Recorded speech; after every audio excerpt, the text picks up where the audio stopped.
So if you are a Chase Bank user, then you might be kind of getting a little bit worried because the cashback offer, that 1% cashback that you get for the first year and then has been extended a few times since then, for many of us who've had the account for longer than 12 months, that period was going to come to an end. It was extended a year ago until the 31st of March 2024. And we're obviously very, very, very close to that. Well, the good news is Chase have announced that this offer is going to be extended. So you will be able to continue earning 1% cashback on your spending. There has been a change in the terms and conditions though, which is absolutely manageable, but it's worth letting you know about it, and a few other bits and pieces. So I'll quickly cover those for you. But first of all, let's just rewind slightly and just talk about what that offer is. So the Chase debit card, which you get with the Chase current account, this is an app-only bank. I'm sure you know that, but it's an app only. There are no branches. There's no online banking. It's just via your phone. As soon as you open up that account, you will get 12 months of cashback at 1%. And that has been, since its launch, my top way to spend. There are other cards, credit cards, the occasional debit card, which might have a slightly higher offer at some retailers, or maybe a slightly increased amount if you pay in a certain way or for a certain amount of time. And they could be worth looking at for those particular things. But for general everyday purchases, 1% has been really, really hard to beat. And because it is not an American Express, which is obviously another great cashback option, it means you can use it pretty much everywhere. So you're going to get that 1% on the bulk of your spending. Now, as with any cashback card, credit or debit, there are those normal exceptions. And that means you can't earn the cashback on things like paying off a credit card bill, a tax bill, car finance, gambling. There are some set things where you won't earn it, but everyday stuff, your groceries, going out for a meal, some clothes shopping, booking a hotel or a holiday, that stuff is all going to earn the cash back. Now, it is capped. This is something that came in last year, but everyone who's currently got the Chase debit card, or almost everyone, is going to be under these rules where it's capped at £15 a month. That means you'll only earn the cash back on the first £1,500 you spend. But for most people, that is going to be more than enough. And again, if you're in a couple, then you could both have an account, and that would, if you do need to spend more than £1,500 a month, that gives you even more options. So again, this is a nice, easy way potentially to get up to £180 a year just because you're changing the card that you spend with.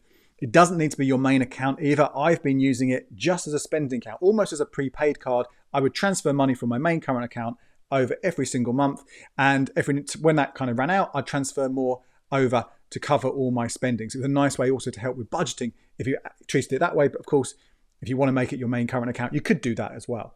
So that's kind of how it works, okay? As I said, though, initial offer was just for 12 months. That has been extended a few times for existing customers, but it was due to come to an end, as I say, at the end of March. That is when the current deal would finish for people who have had the deal for a long time. Of course, if you only signed up within the last 12 months, you'll have the duration of that 12 months to go. So if you signed up in September of 2023, you've got until September of 2024 under that kind of existing deal. Good news is, I say, it has been extended. It's going to be 1% still. That hasn't changed. £1,500 cap, which means £15 cash back every month. That's not changed. But this time, that extension does not have an end date. It is indefinite. Doesn't mean it won't end at some point. Doesn't mean it won't change. The terms and conditions say that Chase will give you 30 days notice when that happens. But this is good news. This looks like it's going to be an ongoing offer from Chase. And again, very, very hard to beat it elsewhere. There is, however, one important change to the promotion. And this comes into play when your current deal finishes, the current cashback offer finishes. So as I said, if you signed up, let's say last September again, well, this won't come into play until September of 2024. So you've got a bit of time before these new rules come in. But if you are, like me, one of the early adopters who's already had this extended a couple of times, then this comes in from the 1st of March, these new rules. Okay, so it's really important you do know about them right now. Previously, in order to trigger that £15 or that 1% cashback up to £15 every single month, you had to transfer into the Chase account £500 every single month. And that would trigger the cashback for the following month. So you put the money in February of this year. That means you'll earn the 1% cashback in the March of this year. And that's been a rule for everyone pretty much for the last 12 months. From the 1st of March, for many of us, or again, when your deal finishes for everybody else, that is going to increase to £1,500 a month. Now, that sounds like a large increase, and for a lot of people, I'll be thinking that's too much.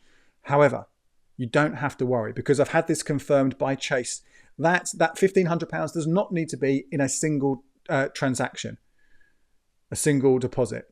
You can do any number of these. It just needs to be cumulatively over the month. You need to have £1,500 have gone into that account. And that money doesn't need to stay there either. You could theoretically, and this is the same hack that I suggest you guys use for some bank switching deals or the Club Lloyds account or a few others out there. You could pay in some money. Let's say £500 is what you're already paying in. £500 goes in, you take it out, transfer it back to your other account, transfer it back in, take it out, transfer it back in. Cumulatively, you've done £1,500. And so you can do that in smaller or larger denominations. You just need to hit £1,500 in total. And you do that, then the following month, you will be triggering that cash back. And I say, I'll reiterate it because it is really important here. If your deal is due to finish on the 31st of March, that's the last term, March is the last month you'll be earning cash back under the existing deal. That means this March, you have to pay in £1,500 in order to start getting cash back in April. And then in April, you put £1,500 in order to get cash back in May, and so on. So really good news, so we can keep earning cash back on this. Now, another development that's changed with the current iteration of the offer is that the money doesn't just have to go into the Chase current account. It can now go into the Chase savings accounts. And those Chase savings accounts, again, they pay a rate of 4.1% right now, which can be beaten.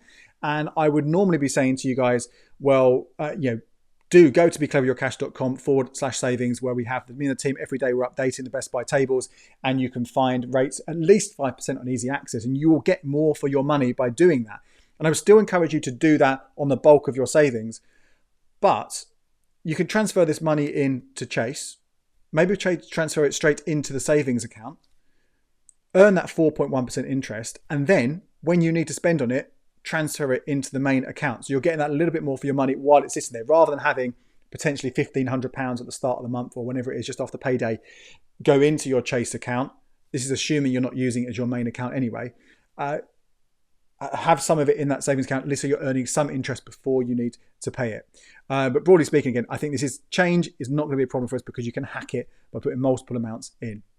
So the extension of this offer, combined with the fact that Chase is fee-free to use overseas and you earn the cash back on that overseas spending, makes it really, really, really hard to beat. And it definitely will remain my top pick for your spending in the vast majority of instances.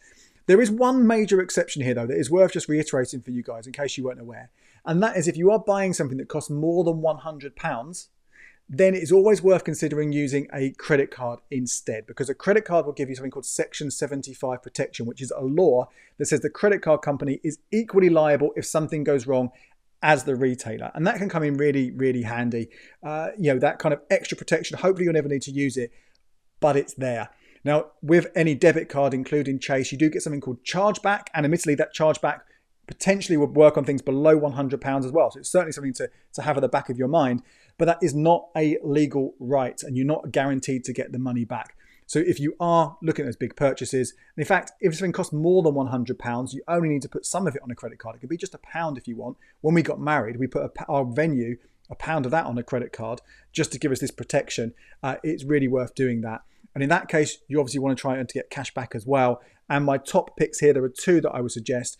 For most of the time, the American Express Nectar credit card is going to earn you the most ongoing cash back. It's 2 Nectar points for every £1 you spend, which is effectively the same as Chase, right? But it's a credit card, so you get that protection. There are obviously different Amexes, as I've talked about recently, where those welcome bonuses are worth considering, but just for an ongoing one, it's free in the first year.